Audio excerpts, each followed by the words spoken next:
What's going on, everybody? So, guess what? We're back for another episode of It Starts With Me. We have a most excellent guest today. I'm really excited about this. Somebody that I have been desiring to be on this show since before the show's conception. But first, before I tell you who it is, I want to go ahead and make sure we make sure we take care of the other things that we need to take care of. Like what?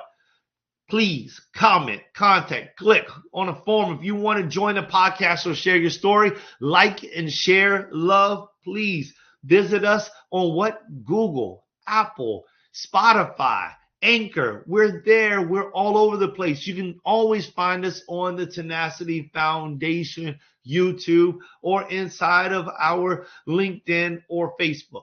Anyway, I'm loving all those types of things. Want to remind you all that on Monday nights at 9 o'clock p.m. Eastern, you have Motivational Mike Monday. He's so funny. He's like, I don't even know if I'm going to call it Motivational Mike anymore because he's just giving that goodness raw. So we're thankful. Again, remember us here, 12:30 every single Wednesday. Yes, it starts with me. So remember that.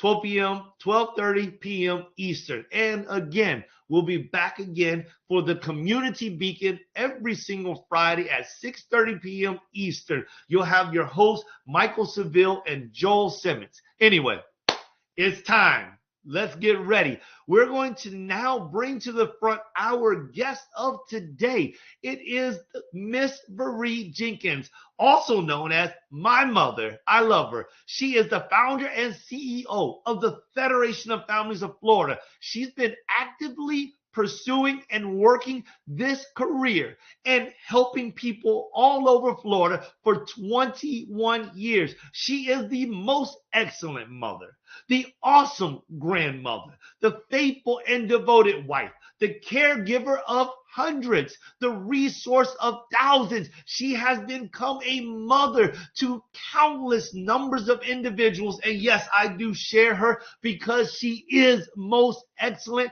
and worthy and able and equipped. I thank you for her, Lord. And this time I bring to your front Miss Veree Jenkins. Hey, how's it going, Mama? Good morning, son. How are you? I'm doing well. You look beautiful as always. Thank you. You look pretty handsome yourself. Thank you. I am so glad that you are on this show with us today. It starts with me. I mean, I almost feel like you should be interviewing me because you have been such a great impact in my life.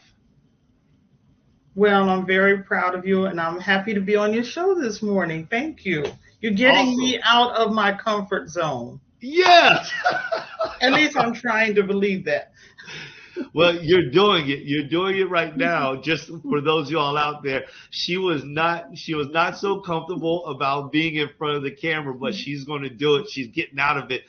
I don't know if you all got a chance to check out the Motivational Mike maybe maybe a week or two ago, but her and I were in LA on a double-decker bus, and we managed to get on the Motivational Mike TV show and or live stream, and we were able to give shout outs and do some good stuff. So that was cool. What do you say? It was an awesome trip. It was a little chilly up there on that top deck, but we had a fabulous time. And of course, I was just ecstatic because I had the best host. Your host of It Starts With Me was my host on that trip, Joel. So it was fabulous. Great. Awesome. Thank you. I'm so glad you enjoyed yourself. You've done more than that for me over the many years of my life, so I'm grateful. So how has your week been going so far? It's been very busy, very exciting. And as usual, life gives you ups and downs. So we just have to roll with it. But it's been pretty good overall. Actually, pretty fantastic. That's a powerful statement. Life gives you ups and downs. And then to be able to say it's been fantastic afterwards is definitely laudable. So we're grateful to hear something like that. Many people maybe even watching or listening today are going through something inside their life, and maybe they don't have the opportunity to stay fantastic at the end of it, but you're able to. So what did you encounter this week that was that kept you busy, but you still felt like you learned something, or it still was a fantastic type of learning lesson? Well, I don't want to get too deep, but my program works with children and families. And unfortunately, we lost one of our children to unfriendly gunfire. Um, and she was only 8 years old. And she was a beautiful little angelic child who was just as sweet as she could be. So while there's nothing at all that I can say about that, I mean, it's what I do. Is I work with families where things like this happen. Um, I look at the family and the things that they've been through. I've been able to provide a little support to the family. Also think about the family of the person who committed this crime, and I grieve for both sides, because I understand how all of this works in this world where people are having so many mental health issues and so many tragedies in our lives. And my purpose in life is to try to help others live joyful lives. And we have to figure out how to do that even when the worst things that could possibly happen. And for me, what helps me to be able to jump back is to be able to give back. And as long as I can give back and try to brighten somebody else's day, no matter how tragic it is, that gives me more strength. And so, we mourn her loss, but we also hope that the community and the family will grow together, be more united, and that, my desire is that our community be able to come back in a more positive way, because it was a tragedy to the entire community, not to this one individual family.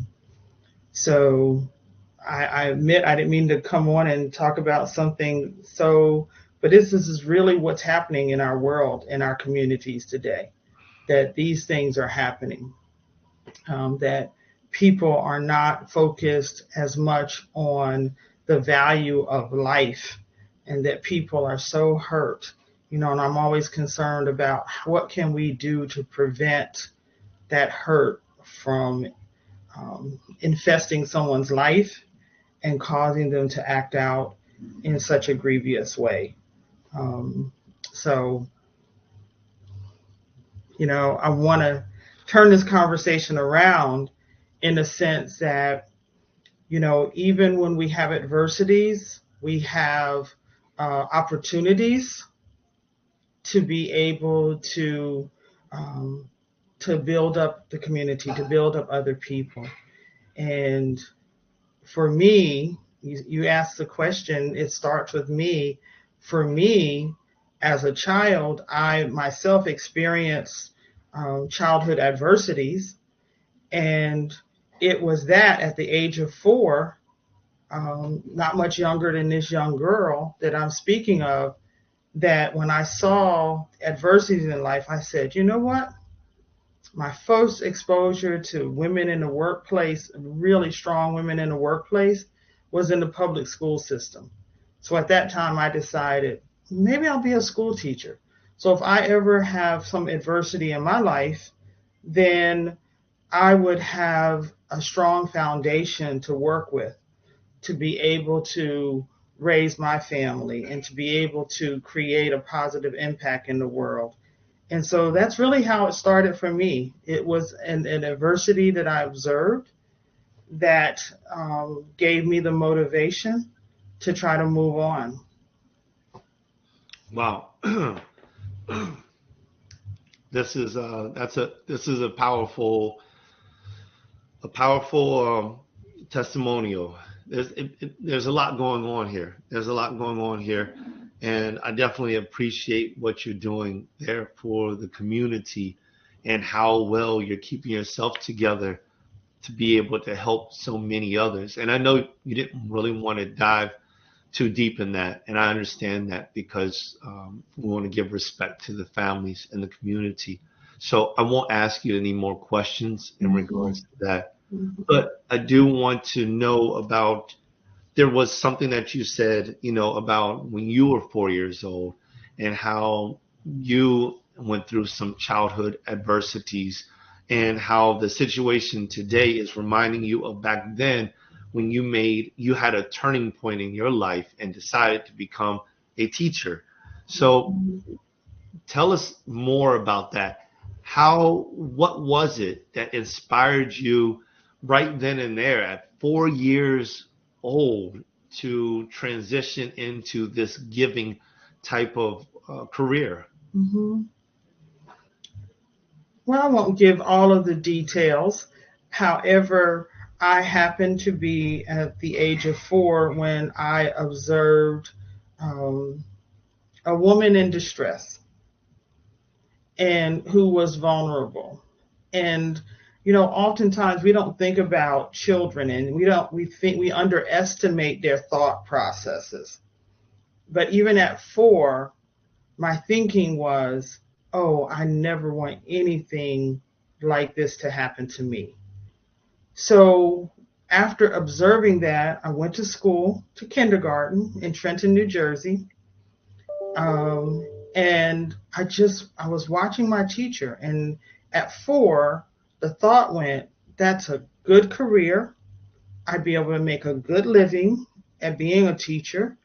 And then I would not have to subject myself or allow myself to rest in places where I might experience adversity. I'm just going to say adversities at the hands of someone else. And that was so strong on me that I kept that motivation to the point when I was in high school. I even graduated a year early. I graduated from high school at the age of 15. Awesome, awesome. Thank you. And with the intent of going to college, because I knew that by going to college, I would have enough income, I would be able to support myself, and if I ever had any strong adversities come against me in life, that I would be able to make it. And that was my entire goal. All of my life was go to college, be able to support myself, and if I had a family, I would be able to take care of my family. Okay. I mean, wow. I hope y'all are out there listening to this. I mean, this is like out of the mouth of babes, right? Let every word be spoken. Listen, this is powerful. I mean, at 4 years of age to have that type of mindset. And so, what I'm hearing is a huge lesson to parents everywhere, when they have these conversations I'm a parent, when we have our conversations, that we ought to be more cautious about what we're saying around our children and what we present, because our children are soaking things up.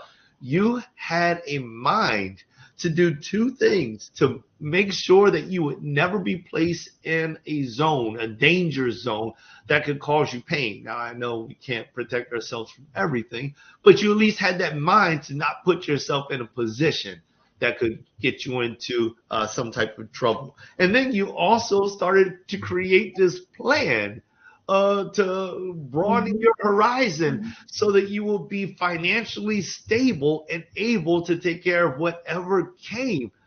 This is amazing. So, all right. So tell me more.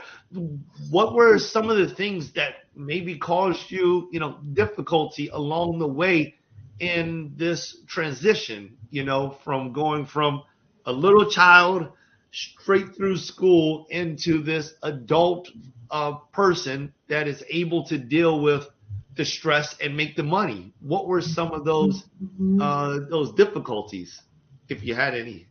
Well, first of all, I feel like it was a gift. I feel that at the age of 4, God really gave me a gift.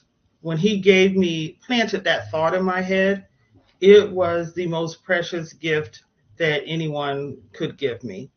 Um, when I was in high school, I went to my guidance counselor because I didn't feel that high school was fulfilling me. And my and I said I wanted to graduate from high school early.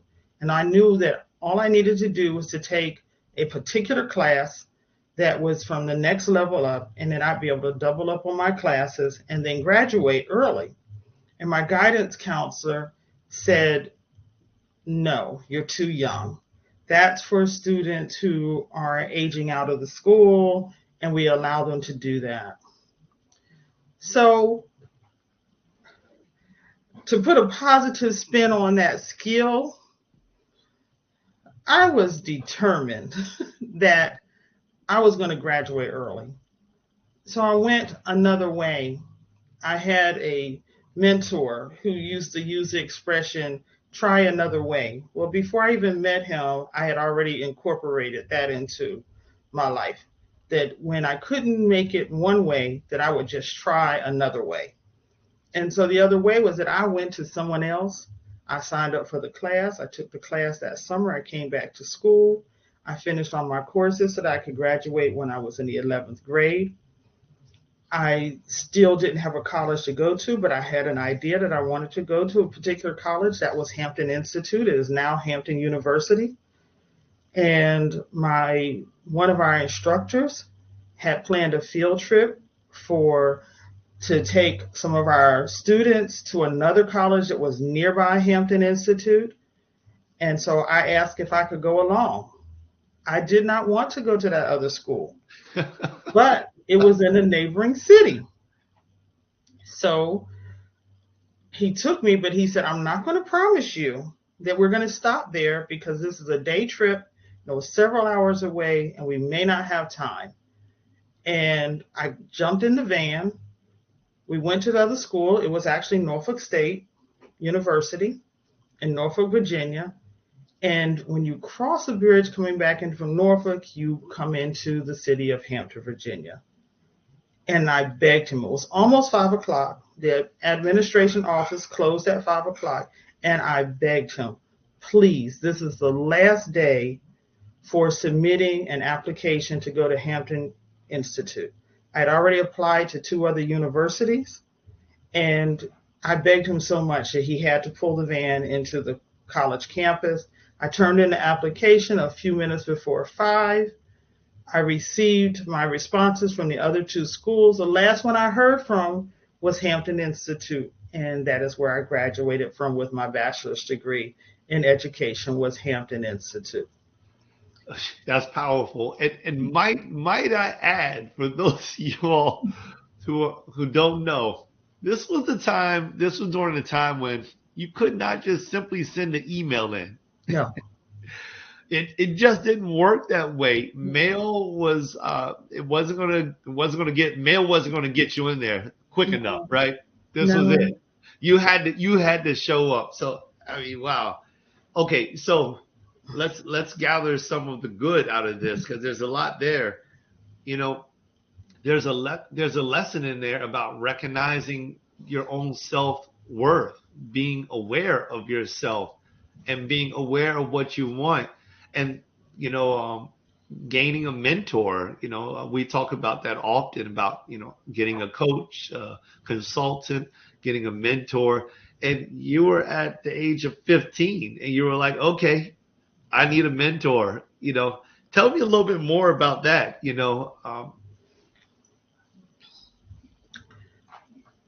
For me, it was gleaning the best I could from each of the relationships that I was involved in.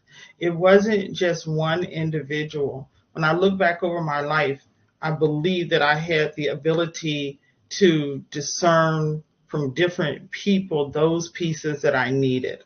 And so as I began to grow up and to mature and went on and finished my graduate education and began to work for different companies, somewhere along the line, and I think it was in college, there that they taught us how you needed to dress and how you needed to carry yourself in order to think of the position that you wanted to be in, not the position that you're in, but to groom you for the next position. So I grew up with that mentality that to be thought half as good as, you had to be 10 times better. And I grew up with the mentality that if you wanted to be the director, then even though you might be the lowest person on the totem pole in the company where you worked, that you had to come in with that spirit and that aura humbly, but that someone could look at you and possibly think, you know, she could be our next coordinator. She could be our next director. And so this was something that I picked up when I was being educated. And this is something that I carry with me. And so that when opportunities came, I would seize them. You know, I would try to take initiative so that I could show them the things that I could do so that maybe one day, and I'll give you an example. I worked for a company in Maryland, and I was a program coordinator, which is kind of like a social work position. And they brought me in to interview me.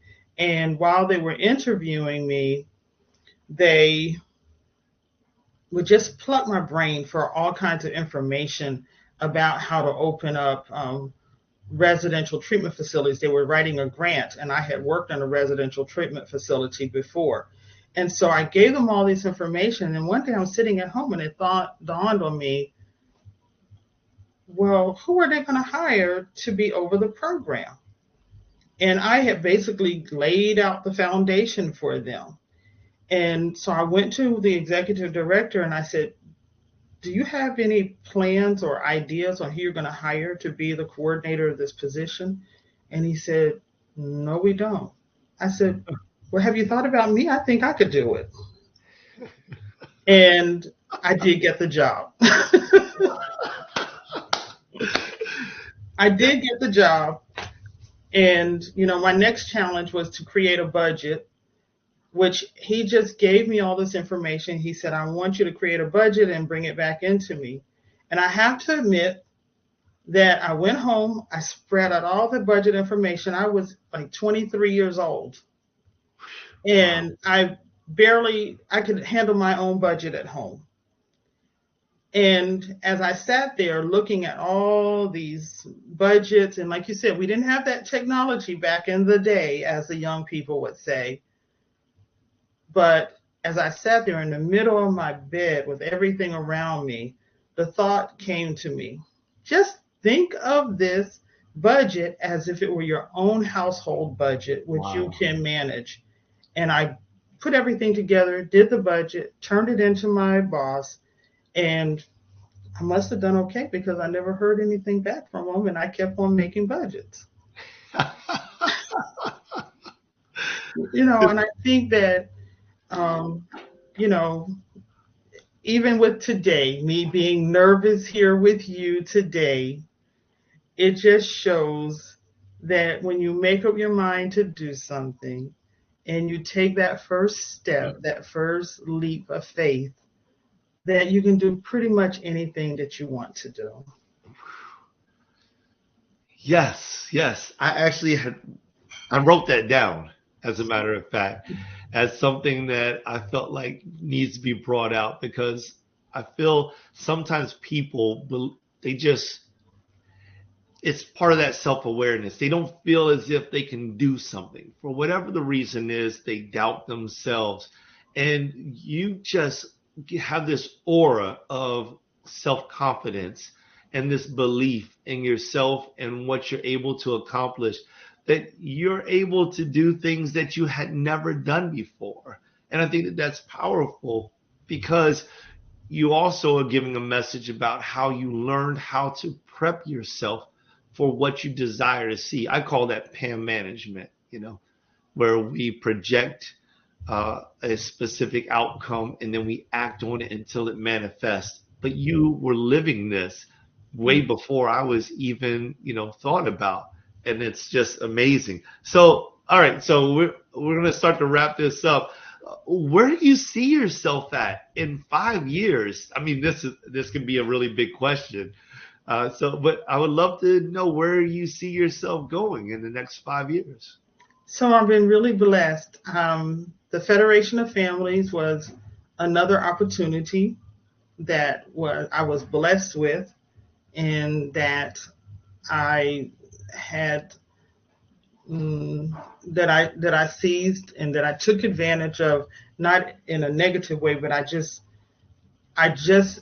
felt so passionate about this opportunity to work with families that have behavioral health issues and to help other people. And so when the opportunity came, I had just been to a leadership conference, and I saw no one around me to start this project, which really needed to happen in our community.